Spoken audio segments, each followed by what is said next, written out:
आज हम जिस जीडीएस को जानते हैं, क्या वह सिर्फ एक नौकरी है या ऐसी कहानी भारत के औपनिवेशिक इतिहास से जुड़ी हुई है? क्या जीडीएस आज़ादी के बाद बना या अंग्रेजों ने इसे शुरू किया था? और अगर शुरू किया था तो क्यों? इस वीडियो में हम जानेंगे जीडीएस की असली शुरुआत, एक्स्ट्रा डिपार्टमेंटल सिस्टम क्या था, गांव तक डाक पहुंचाना इतना मुश्किल क्यों था, और आखिर अंग्रेज़ों को ऐसी व्यवस्था बनाने की जरूरत क्यों पड़ गई। अध्याय 1, भारत में डाक व्यवस्था की शुरुआत। कहानी शुरू करते हैं 19वीं सदी के भारत में। उस समय भारत अंग्रेज़ों के शासन में था। व्यापार बढ़ रहा था, सेना को आदेश भेजने थे, प्रशासन को दूर दराज इलाके से संपर्क रखना था। लेकिन एक बड़ी समस्या थी, पूरे भारत में एक समान डाक व्यवस्था नहीं थी। 1837 में पहला इंडियन पोस्टल एक्ट आया। इस कानून ने निजी डाक व्यवस्था को समाप्त करके सरकारी डाक व्यवस्था की नींव रखी। बाद में 1854 में आधुनिक इंपीरियल पोस्ट की स्थापना हुई, जिसे भारत की आधुनिक डाक व्यवस्था की शुरुआत माना जाता है। लेकिन समस्या अभी भी बाकी थी। शहरों तक डाक पहुंचाना आसान था, बड़ी सड़कें थी, प्रशासनिक केंद्र थे, कर्मचारी थे, लेकिन भारत की असली हिस्सा गांव अभी भी डाक व्यवस्था से पूरी तरह जुड़ा नहीं था। अध्याय 2, गांव तक डाक पहुंचाना इतना कठिन क्यों था? आज हम मोबाइल से सेकंडों में संदेश भेज देते हैं, लेकिन 1800 के दशक में एक गांव से दूसरे गांव तक खबर पहुंचाने में कई दिन लग जाते थे। उस समय की क्या क्या चुनौतियां थी?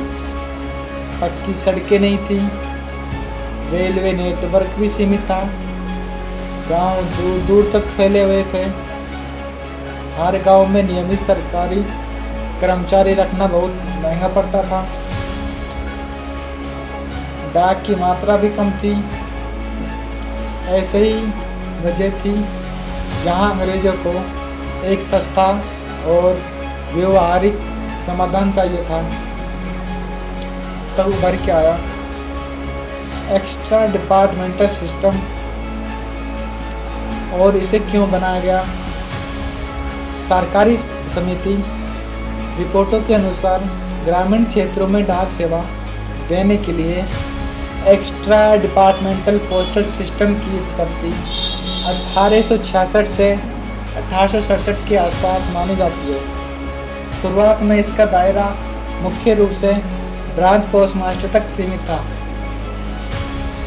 अंग्रेज की क्या सोच थी? हर गांव में स्थायी सरकारी कर्मचारी नियुक्त करना महंगा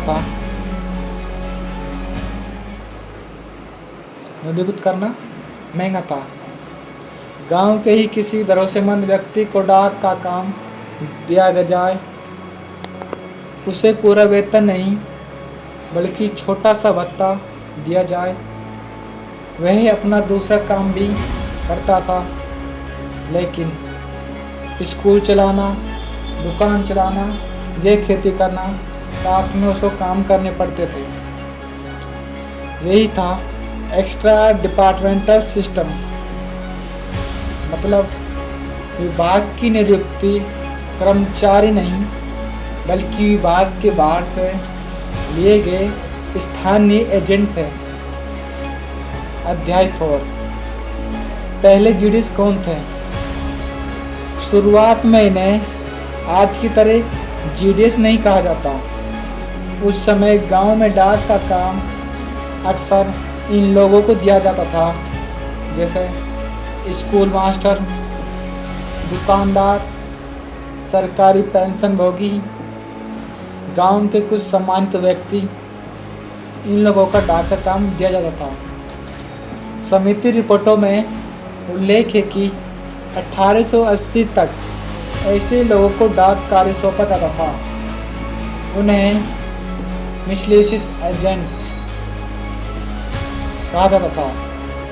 बाद में इन्हें एक्सटर्नस डिपार्टमेंट एजेंट या एक्स्ट्रा डिपार्टमेंट एजेंट के रूप में जाना गया। ध्यान देने वाली बात थी, उस समय उनका मुख्य काम केवल ब्रांच ऑफिस संभालना नहीं था। आज की तरह बैंकिंग, बीमा, डिजिटल सेवा, आईपीपी, पार्सल नेटवर्क नहीं था। एक्स्ट्रा डिपार्टमेंट का असली मतलब क्या था? बहुत कुछ लोग पूछते हैं, एक्स्ट्रा डिपार्टमेंट क्यों कहा जाता है? इसका मतलब था, यह डिपार्टमेंट और पोस्ट के नियुक्त कर्मचारी नहीं थे। इन्हें पूरी तरह सरकारी वेतनमान नहीं माना जाता था। इनकी ड्यूटी सीमित घंटों तक होती थी। ये स्थानीय स्तर पर डाक सेवा चलाते थे, यानी सरकार ने गांव तक सेवा पहुंचाने के लिए एक कम लागत वाला मॉडल बनाया था। 1906 का बड़ा बदलाव। समिति रिपोर्टों के अनुसार 1906 में डिस्ट्रिक्ट पोस्टल सिस्टम समाप्त कर दिया गया। इसके बाद विलेज पोस्ट ऑफिस के नाम से बदलकर ब्रांच पोस्ट ऑफिस कर दिया गया। यहीं से ग्रामीण शाखा डाकघरों की पहचान मजबूत होने लगी। समिति रिपोर्टों के अनुसार 1906 में डिस्ट्रिक्ट सिस्टम समाप्त कर दिया गया और तभी ये ब्रांच पोस्ट ऑफिस के नाम से उभरा। और इन्हें संभालने वाले एक्स्ट्रा डिपार्टमेंट एजेंट मुख्य रूप से गांव क्षेत्र में ही काम करने वाले लोग थे। और अध्याय 7 1931 की जहांगीर कम्युनिटी। 1931 में जहांगीर कम्युनिटी बनाई गई थी। इस समिति में एक्स्ट्रा डिपार्टमेंटल व्यवस्था के विस्तार की सिफारिश की गई है। रिपोर्ट्स के अनुसार इसके बाद यही व्यवस्था बड़े पैमाने पर अपनाई गई और कुछ शहरी क्षेत्रों में ईडी एजेंट नियुक्त किए गए। ईडी एजेंट मतलब एक्स्ट्रा डिपार्टमेंटल एजेंट। यानी 1931 के बाद यह सिर्फ छोटे गांव की व्यवस्था नहीं थी, बल्कि डाक विभाग के बड़े नेटवर्क का हिस्सा बनना लगा। आज़ादी से पहले कितने ईडी एजेंट थे? कमलेश चंद्र कम्युनिटी रिपोर्ट में दिए गए अनुसार इनके आंकड़े इस तरह थे कि वर्ष 1901 से 1902 7,925 ईडी एजेंट थे। वर्ष 1911 से 1912 टोटल 12,269 ईडी एजेंट थे। उसके बाद 1921 से लेकर 1922 वर्ष में ये बढ़कर 12,634 हो गए। फिर 1931 से लेकर 1932 वर्ष में ईडी एजेंट 16,954 हो गए।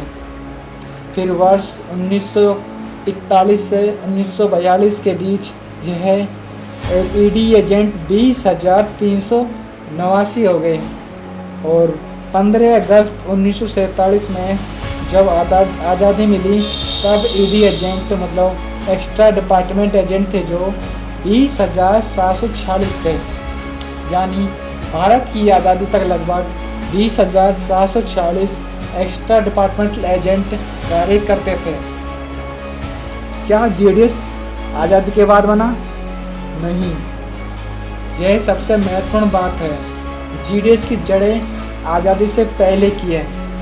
ग्रामीण शाखा डाकघरों में स्थानीय लोगों द्वारा पार्ट टाइम आधार पर डाक सेवा चलाने की व्यवस्था ब्रिटिश काल से मौजूद है। हाँ, आज़ादी के बाद इसका विस्तार हुआ, नियम बदले, नाम बदले, भूमिका बढ़ती गई, लेकिन शुरुआत ब्रिटिश शासन के दौरान ही हुई थी। अध्याय 10 अंग्रेजों का असली उद्देश्य क्या था। यहाँ तक महत्वपूर्ण बात समझनी होगी कि अंग्रेजों ने व्यवस्था केवल जनता की सुविधा के लिए नहीं बनाई, उनके अपने प्रशासनिक व्यवहारिक हित में थी। उनका मुख्य उद्देश्य था व्यापारिक संचार बढ़ाना, राजस्व और प्रशासनिक नियंत्रण बनाए रखना, गांव तक सरकारी संदेश पहुंचाना, कम लागत में विशाल ग्रामीण नेटवर्क बनाना, स्थानीय लोगों का उपयोग करके डाक सेवा चलाना, यानी कि यह एक low cost rural communication network था। और अध्याय 11 उस समय के काम क्या थे। तो शुरुआत में ईडी यानी एक्स्ट्रा डिपार्टमेंटल एजेंट के क्या काम थे जो सीमित है। उस समय उनका काम था चिट्ठियाँ लेना और देना, डाक जमा करना, डाक बांटना, छोटे ग्रामीण डाक घर का संचालन और सरकारी संदेश पहुंचाना। आज के जीडीएस से तुलना करने के यह बात बहुत छोटा दायरा था कि आजकल जो जीडीएस है और उस समय जीडीएस थे, उस समय का बहुत अंतर आ गया है। आज़ादी के समय क्या स्थिति रही होगी। 1947 में भारत स्वतंत्र हुआ, भारत को आज़ादी मिली, लेकिन ग्रामीण भारत में बहुत बड़ा था और नेटवर्क भी बहुत पूरी तरह विकसित नहीं था।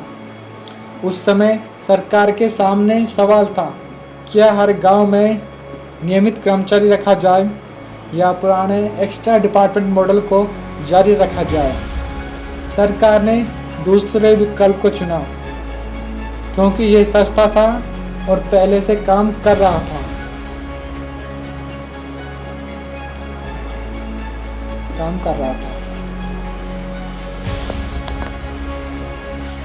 तो दोस्तों, जितने भी मेरे जीडीएस भाई हैं, तो उनके लिए बता दूं कि ये अपना पहला पार्ट है। इस पहले पार्ट में हमने देखा कि जीडीएस की शुरुआत आज़ादी के बाद की नहीं हुई, इसकी जड़ें ब्रिटिश काल में हैं।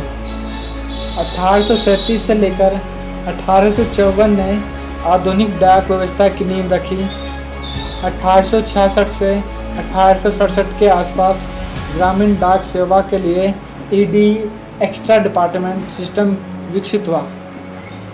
स्थानीय लोगों को पार्ट टाइम आधार पर डाक कार्य दिया गया।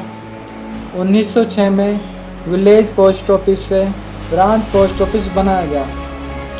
1931 में जहांगीर कम्युनिटी ने इस व्यवस्था का विस्तार सिफारिश की और 1947 तक लगभग 20,746 ईडी एजेंट कार्यरत थे।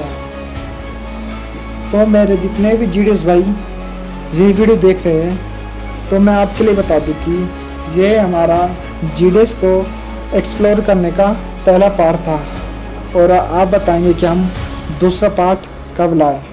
दूसरे पार्ट में हम देखेंगे कि आज़ादी के बाद जीडीएस कैसे बदला, एक्स्ट्रा डिपार्टमेंट एजेंट की भूमिका कैसे बढ़ी और आज़ादी के बाद हमें कौन कौन सी समितियां मिली, कौन कौन सी कम्युनिटी बनाई गई थी। और दूसरे पार्ट में देखेंगे कि अपनी सैलरी सेवा शर्तों में क्या बदलाव हुआ था और रेगुलर एम्प्लॉय का विवाद कैसे शुरू हुआ कि रेगुलर एम्प्लॉय बनाया जाए नहीं बनाया जाए, उस पर जो विवाद था उस पर चर्चा करेंगे। और 2001 में नाम बदलकर ग्रामीण डाक सेवा ही क्यों रखा गया।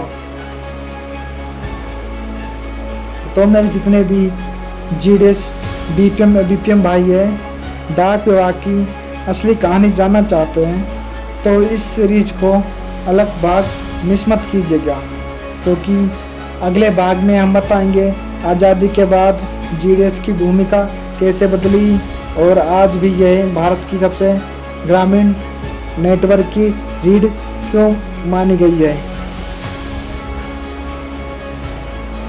तो आप बताइए कि सेकंड पार्ट लाना चाहिए नहीं लाना चाहिए, कमेंट करके बताएं। जैसे ही इस वीडियो पर अच्छा रिस्पांस आएगा तो हम जीडीएस को एक्सप्लोर करने की जो पार्ट सेकंड है वो ज़रूर लाएंगे। तब तक के लिए जय हिंद, जय भारत, जय डाक सेवा।